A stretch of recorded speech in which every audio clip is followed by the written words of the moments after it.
여러분 반갑습니다. 대한민국 하면 떠오르는 자랑스러운 수식어들이 많이 있죠. 세계에서 가장 빨리 성장한 나라, 한강의 기적을 이룬 나라, 글로벌 기술 혁신을 주도하는 나라. 저는 늘 대한민국에 태어난 게 천운이라고 생각하는 사람입니다. 제가 경험했던 40개국 중에 대한민국처럼 살기 좋은 나라는 몇 군데 없기 때문이에요. 그런데 요즘 현실은 만만치 않죠. 청년들은 더 나은 미래를 꿈꿀 수 있는 일자리가 없고, 중장년층 은퇴 시기는 계속 앞당겨지고, 사업도 잘 안 돼서 폐업과 파산은 역대급이고, 노인 빈곤율조차도 계속 오르고 있는 상황입니다.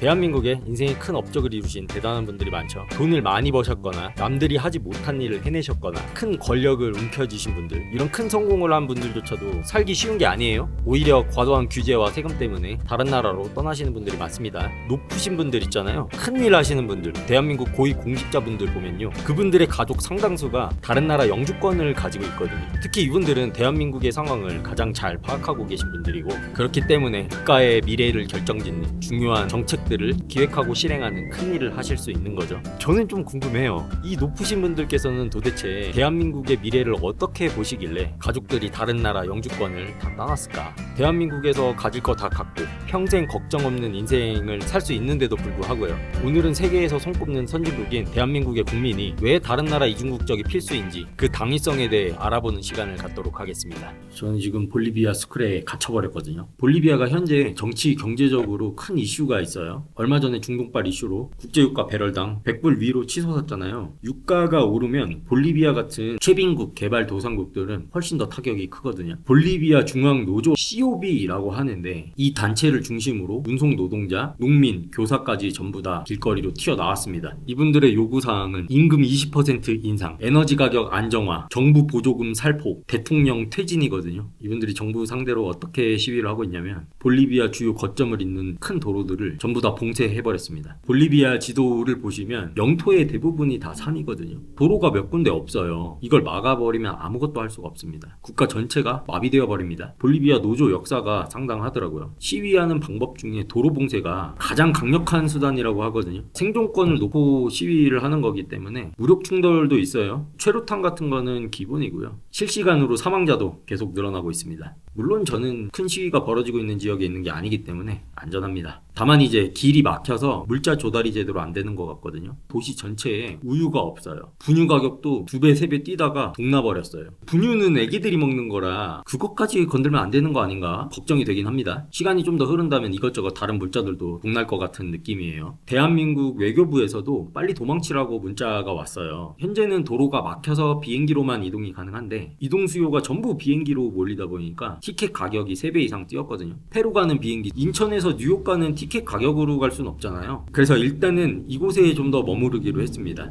볼리비아 수크레가 교육의 도시라고 했었죠. 대학교 앞에 월세방이 굉장히 많거든요. 화장실 깔끔하게 생겼고요. 따뜻한 물 잘 나오고요. 방이 굉장히 넓어요. 수납시설 있고, 침대 있고요. 편집할 수 있는, 작업할 수 있는 테이블도 있고, 옵션입니다. 냉장고도 있고, 밥 해먹는다니까 이런 냄비 같은 거 갖다 주셨고, 가스도 설치해 주셨고요. 저 같은 장기 여행자들은 참기름, 매운 갈비 소스, 다시다, 고춧가루 이런 거 갖고 다닙니다. 이 방의 월세는 한 달 13만 원입니다. 지금처럼 자기 뜻대로 안 될 때가 많은 것 같아요. 보통 이럴 때는 기회가 되는 경우가 많더라고. 본의 아니게 볼리비아에 더 오래 체류하면서 볼리비아의 문화나 이민 생활에 대해서 더 자세하게 알아갈 수 있는 그런 기회가 된 것 같고요. 오늘 굉장히 중요한 이야기를 할 건데, 이런 색다른 컨텐츠를 만들 수 있는 그런 기회가 된 것 같기도 합니다. 산 안토니오 시장, 여기는 재래시장이고 아주 맛있게 먹었던 음식이 있어서 다시 찾아왔습니다. 2층 3층이 비었다 공실이에요.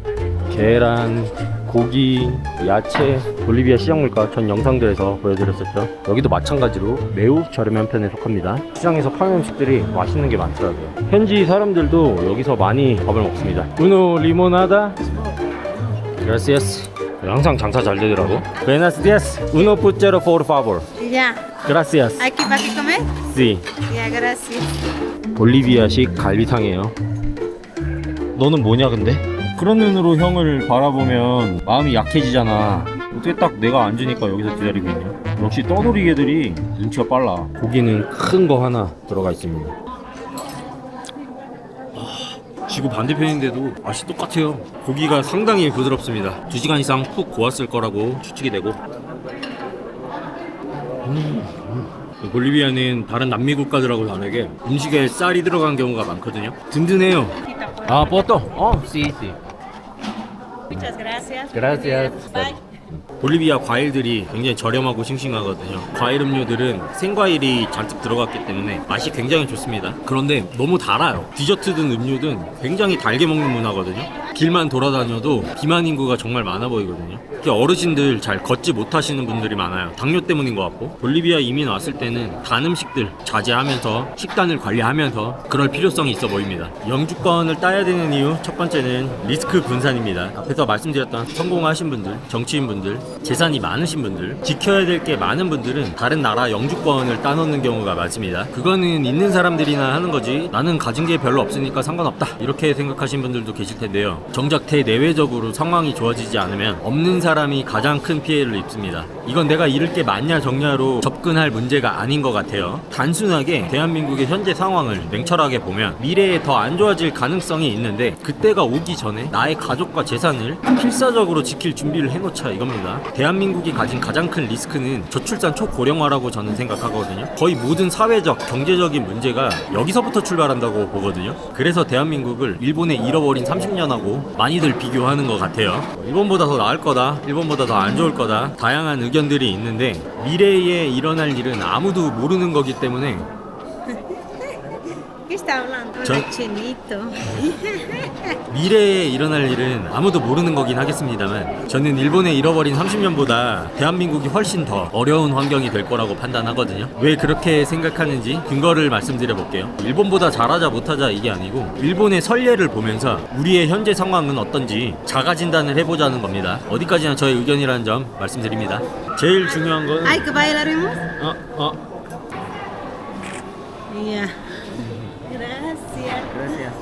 네, 제일 중요한 거 돈, 화폐죠. 특히 대한민국과 같이 에너지, 원자재, 해외 의존도가 높은 나라들 같은 경우는 환율의 영향을 굉장히 많이 받습니다. 요즘에는 엔달러 환율도 급등 중이긴 한데요. 아무리 그래도 엔화는 글로벌 외환 보유고 5% 이상을 차지하는 기축통화입니다. 반면에 원화는 어때요? 현재 OECD 꼴찌 수준을 달리고 있죠. 원화를 가지고 싶어하는 주체가 없습니다. 심지어 대한민국의 기업들조차도 해외에서 달러 번 거 환전 안 하고 가지고 있죠. 기업들은 이익 추구가 최우선이기 때문에 당연한 움직임이라고 생각하고요. 이런 상황들 때문에 환율도 서브프라임 모기지 수준까지 왔습니다. 환율이 급등한 거 여러 가지 요인이 있겠지만 종합적으로 봤을 때 경제적인 펀더멘털이 약해졌다라는 신호로 보면 될 것 같아요. 결국 고환율은 물가 폭등, 소비 위축, 자본 유출 가속화, 빈부격차 확대 등의 사회적 경제적인 문제들을 초래합니다. 그래도 우리나라가 하나 좋은 점은 대기업들이 아주 잘 하고 있다는 겁니다. 최근 주가지수 엄청나게 폭등했죠.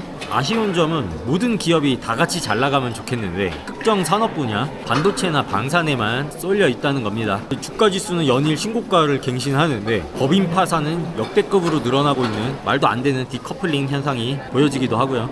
중소기업과 대기업 간의 격차, 대기업 중에서도 반도체냐 아니냐에 따라 임금 양극화가 벌어지고 있죠. 확실히 좋은 신호는 아니거든요. 일본은 원천 기술을 가지고 있는 튼실한 중견기업, 중소기업들이 많기 때문에 근로자 간 임금 격차가 심하지 않거든요. 비교적 안정적으로 잃어버린 30년을 잘 버틴 원동력으로도 보여집니다. 그 외에 도시 쏠림 현상 이런 거는 말할 것도 없죠. 우리나라는 수도권 아니면 전부 다 시골이다 이렇게 말씀하시는 분도 계시고 도시 쏠림이 심할수록 출산율은 내려가고요. 한술 더 떠서 고령화조차도 일본보다 훨씬 더 빠른 편이고 노인 빈곤율마저도 높아요. 우리가 갚아야 될 부채 이자도 높아서 내수 소비도 더 위축되고 자영업자 폐업률, 법인 파산도 역대 최고점을 연일 갱신하고 있습니다. 저는 이런 근거로 일본의 잃어버린 30년보다 대한민국의 상황이 훨씬 더 어렵다고 판단하고 있습니다. 우리나라가 잘 됐으면 좋겠지만 우리는 단 5분 뒤 미래도 예측하지 못하는 존재들이기 때문에 이런 큰 불확실성에 대비해서 나쁠 게 없다고 생각하거든요. 만약에 정말 상황이 걷잡을 수 없이 안 좋아지면 다른 나라 가서 살아야지. 내가 타고 있는 배가 침몰 중인 게 뻔히 보이는데 아무것도 대응을 하지 않는다는 게 만약에 대한민국이 현재 직면하고 있는 위기들을 잘 극복했다, 선진국의 지위를 유지하고 더 살기 좋아진다 라고 하면요, 이중국적, 삼중국적을 이미 가지고 있는 사람들은 그냥 가장 살기 좋은 대한민국을 선택해서 계속 살면 되는 겁니다. 이게 리스크 분산의 본질 아니겠습니까? 다른 나라 영주권을 취득해 놓는 건 손해볼 게 없는 정말 탁월한 선택이라고 저는 확신합니다. 볼리비아 달러 암환전해야 된다고 말씀드렸었는데 더 좋은 방법이 있더라고요. USDC 스테이블 코인 쓰면은 알아서 달러 암환전 환율로 결제가 됩니다. 이 결제 시스템을 큰 가맹점만 쓸 수 있는 줄 알았는데 아무 데서나 다 돼요. 여기서 한번 써보려고 하거든요. Pagaré por QR. ¿Ready? ¿Sí? Sí. Gracias. Muchas gracias. Te Gracias. cuidas. Chao, chao. 짜오. Gracias. 야, 이렇게 쉽게 결제가 되네. 근데 우리나라 가맹점 중에 스테이블 코인 결제 직접적으로 받는 데가 있나요? 이런 구멍가게들도 길거리 상인들도요 다 스테이블 코인 결제를 받아요. 그러니까 우리나라보다 핀테크는 볼리비아가 훨씬 더 앞서 있다는 생각이 들어요. 심지어 대한민국 같은 경우는 한국은행 신현성 총재가 CBDC 도입을 하려고 하고 있죠. 제 생각입니다만 CBDC는 이민 장려 정책이거든요. 아마 CBDC 도입하기 전에 대한민국에 자산이 많으신 분들은 셀프 커스터디 다 해두실 거고 자산을 해외로 옮기시는 분들 많을 거고요. 이민 가야 되죠. 그러면 한국은행 총재님 같은 경우는 이미 가족들이 영국이랑 미국 국적 가지고 있거든요. 심지어 재산도 부동산만 제외하고 전부 다 해외에 가지고 계시거든요. 정책 짜시는 분들, 높으신 분들이 어떤 행동을 하는지 잘 관찰해야 됩니다. 이거 타야 돼. Buenas tardes, Pasairas Centro. Gracias. 교육도시여서 학생도 많고 버스 수요가 많아서 버스가 정말 많아요. 정류장에서 5분 이상 기다려본 적이 없습니다. 영주권 따야 되는 두 번째 이유, 절세입니다. 절세는 앞 영상들에서 자세하게 다뤘으니까 간단하게만 짚고 넘어가겠습니다.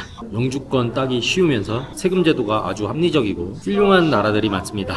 이런 나라들 은행계좌, 증권계좌들을 사용하게 되면요 마법 같은 일이 벌어지거든요. 특히 전업 투자자이시거나 상속이 필요하신 분들, 유튜버, 디지털 노마드, 외국 법인에서 직접 급여를 수령하시는 분들, 이민 가기 전에 현금 흐름을 어느 정도 구축해 두실 분들, 이런 분들은 극한의 절세가 가능한 영토 과세제도 강력하게 추천드립니다. 영토 과세 국가들 중에 마음에 드는 곳 선택하셔서 영주권을 직접 신청하셔도 되고요. 그 지역의 언어나 행정 절차가 어려우신 분들은 대행업체 이용하시면 쉽게 취득이 가능합니다. 만약에 내가 살고 싶은 나라가 영토 과세 국가가 아니면 어떡하냐? 괜찮습니다. 영주권을 2개 따버리면 되거든요. 절세가 목적이신 분들은 이미 이렇게 많이들 하고 계십니다. 영토 과세 국가에 가서 계좌 개설하시고 다른 나라 가서 해변에 누워서 맥주 한잔 하셔도 전혀 문제될 게 없거든요. 파르케 볼리비아노, 이곳 수크레에서 가장 큰 공원이고요. 바로 건너편에는 아주 멋있는 건물이 있는데 사실 알고 보면 무시무시한 건물이에요. 법원입니다. 공원에 커플들이 많아요. 남남 커플도 있고 남녀 커플도 있고, 이런 나무들은 200년씩은 돼 보인다.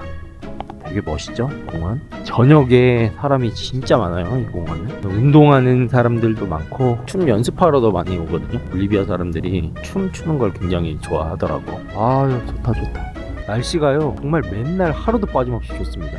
하늘이 파래요. 구름도 잘 안 끼고 환경적으로만 보면 진짜 살기 좋은 것 같아요. 수키사카즈의 랜드마크 수크레 에펠타워. 파리 갔을 때 에펠타워도 저는 좀 작아서 실망했거든요. 그거보다 한 150배 정도 더 작아 보입니다. 옆에는 오리베냐 뭐냐 조금 허접하게 만들어 놓긴 했는데, 이런 노점상들도 되게 정겹고요. 그림 그림 색칠 공부하는 데인가 보다. 애들 선글라스 노점상들도 있고, 여기도 아까 말했던 스테이블 코인 결제 받습니다.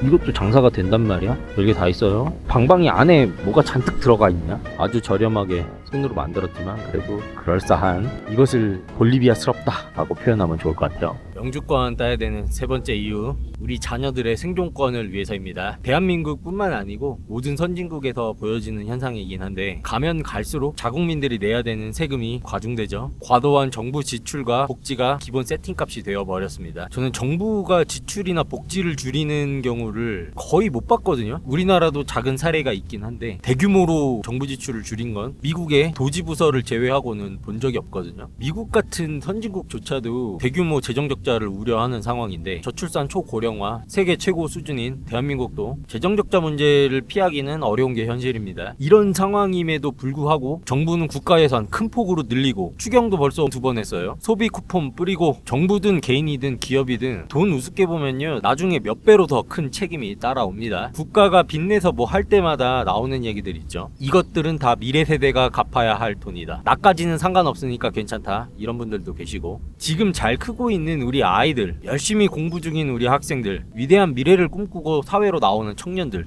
이 새싹들이 꿈을 펼치지도 못하고 나라 빚만 갚아야 할 수도 있어요. 국민연금, 건강보험, 보험료율 찔끔찔끔 계속 오르고 있죠. 이렇게 해도 유지가 불가능한 구조이기 때문에 앞으로 멈추지 않고 계속 올라갈 겁니다. 머지않은 미래에 우리 아이들, 청년들은 자기가 번 돈 절반 이상을 세금으로 내야 될 수도 있어요. 그렇게 거둔 세금도요 의미 있는 데 사용하는 게 아닙니다. 윗세대가 빚낸 거, 우리 세대가 빚낸 거, 이자 갚는 데 대부분을 쓰게 될 거예요. 만약에 이런 상황이 오게 되면 정답은 하나밖에 없다고 저는 생각하거든요. 합리적인 나라로 가서 내가 더 성장할 수 있는 환경에 가서 경제활동을 하는 것밖에 없다고 생각합니다. 저는 결혼도 안 했고 아이도 없지만 수학학원 운영하면서 부모님들 많이 만나고 우리 아이들과 청소년들 대면하면서 대한민국에서 어떻게 아이를 잘 키울 수 있을까 고민을 많이 할 수밖에 없는 위치였거든요. 그래서 대한민국 부모님이라면 꼭 3가지는 했으면 좋겠다라는 게 있어요. 첫 번째, 내 아이가 커서 경제적으로 자립하기에 합리적인 나라를 찾아서 이중국적을 따놓을 준비를 하고요. 두 번째, 내가 선택한 국가의 언어와 영어를 아이에게 교육시킵니다. 학교 시험용 공부는 안 됩니다. 실용 언어, 회화를 공부시킬 거고요. 세 번째, 학교에서 가르쳐주지 않는 실물 경제, 재테크를 조기 교육시킵니다. 현명하신 학부모님들 같은 경우는 이미 아이들이 중학생, 고등학생일 때 스스로 본인이 공부하고 직접 투자하게 만들고 수익이 났으면 혹은 손실이 났으면 어떤 요인 때문인지 복귀시키는 그런 교육을 이미 하고 계신 분들을 많이 봤기 때문에 그런 교육을 이미 하고 계신 부모님들 같은 경우는 제가 느끼기에는 재정적으로도 좀 여유 있고 성공하신 그런 분들이 많이 계셨거든요. 정말 필수 요소가 아닐까 그런 생각이 많이 들고요. 진짜 아무리 생각을 해봐도요, 우리 다음 세대, 우리 아이들은 진짜 솔직하게 대한민국 탈출 외에는 답이 없어 보이거든요.